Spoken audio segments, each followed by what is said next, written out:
Hi, and welcome to part 2 of our discussion on modular programming. In this section, we'll learn about how to write your own functions, including function calls, function headers, function prototypes. So where we left off, we went through and we traced through the entire function, the entire main program, and how it called and returned values from all the other functions. So let's take a closer look at how the main function calls those functions, starting with the call to the getInput function.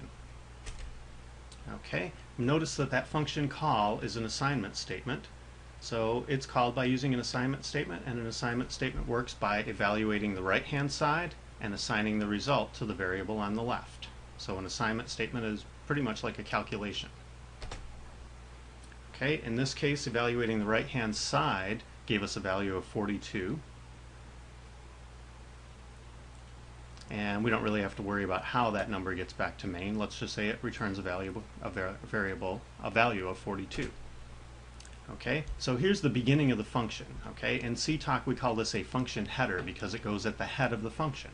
So every function has a header that goes at the beginning. You've already written one function header, and that's void main. We've done that for all of our programs. Well, now we just have another one, okay? And some of those voids may not necessarily just be void all the time. Okay, so this is a function header. And a function is like a mini program, so think about it as a black box. So in this case we have a black box called getInput. In order to use a miniature program, you need to know what goes in and what comes out of it. So, getInput. Well, the easiest part of the function header is the name, so we'll name it getInput. Okay, and that's an identifier in CTalk, and just like variable names, it follows the same rules as variable names. So letters, digits only, it has to start with a letter, no spaces, all of that stuff. Okay, the next thing you have to think of is what comes out of this function. Well, what comes out of this is a floating point number. Okay, we're asking the user to enter information, and we're going to return it back to main, and we're asking for a floating point number. So that's what comes out of this function. So that becomes the function's return type. Now, even though output is on the right-hand side of this box, we put the return type on the left of the function header. Now, what comes into this function? Well, we don't send any information to getInput. Okay, main doesn't send any information to it. It actually gets input from the user, but main sends nothing to getInput. And C doesn't like the word nothing, it likes the word void instead. So wherever you have a nothing here, you have a void in parentheses. So getInput takes no information from main, but returns a floating point value from main. So the name, the return type, and what information is sent to this function. So there's our first function header. Now let's take a look at the convert function. Okay, it's another assignment statement.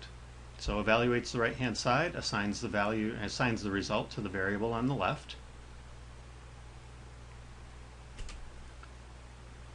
Okay, here's our function header again. And so the question is, why do we have float here and float here? Think about that for a minute. Okay, so here's our mini program, our black box, if you will. Okay, so that's named convert. And it returns a floating point number. So our return type is float. And it also processes information, so the convert function needs us to send it a floating point number. So what do you want me to convert, and what should I convert it to? So it takes a floating point number as input and returns a floating point number. So the return type, it returns a float value. It takes a float as input, and the name is convert.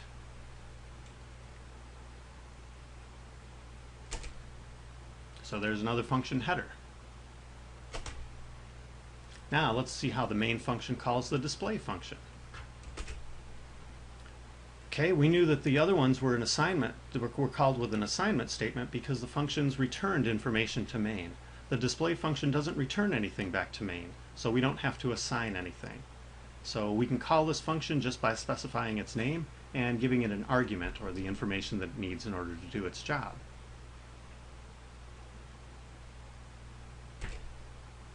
So here's the header for the display function.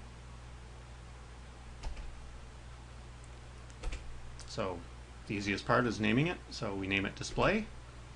Okay, the display function returns nothing. It doesn't send anything back to main, so its return type is void. The display function takes a floating point number as input, so we put a variable in here, declare it as a floating point number, and that's the information it's going to get from the function that calls it, from the main function.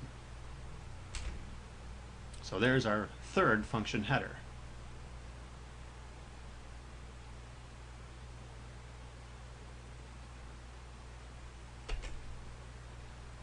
Now the header tells us how to call the function. So there is a direct relationship between the function call and the function header. So let's take a closer look at the getInput function. Okay, we have the name. The void means it doesn't take any arguments, so we don't put anything in parentheses when we call it. Leave the parentheses empty. Okay, the function's return type says it returns a floating point number. That means we need to have an assignment statement with a floating point variable on the left when we call it. Okay, and every function call ends with a semicolon. Here's the relationship between the convert function header and its function call. So again, we use the name of the function. The float says this function is expecting a floating point number. So what do? In parentheses, we have to put a floating point number. Okay, it can be an actual number, it can be a variable, but it has to be a floating point format. And since its return type is float, we know we're going to assign the result to a floating point variable, in this case Celsius. And of course it ends in a semicolon. So here's the display function and the relationship between its function call and the function header. So we start with the name display.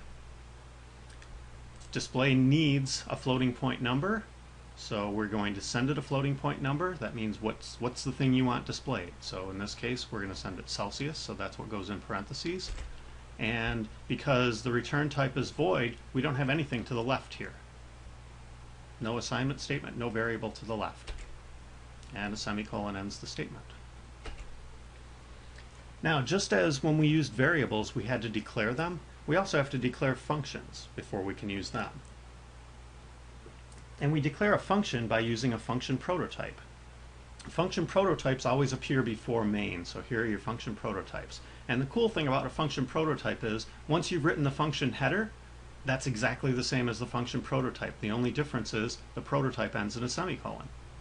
So once you've written the function header, just copy it, paste it over here, add a semicolon to the end of that. So there's the function headers that go at the head of each function, and here's the function prototypes that go before main, and they end in a semicolon. Headers don't end in a semicolon because, remember, a semicolon marks the end of something, and that's not the end of the function, it's the beginning.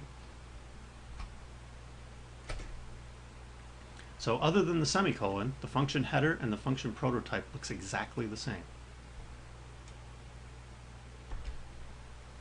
So there you have several different types of functions, how to write them, and how to use them in your programs. Use these examples when you write your own modular programs. Print the handout that I have posted online for you, and make sure you use these examples. There's an example of everything you need for every program you're going to write in this class. See you next time.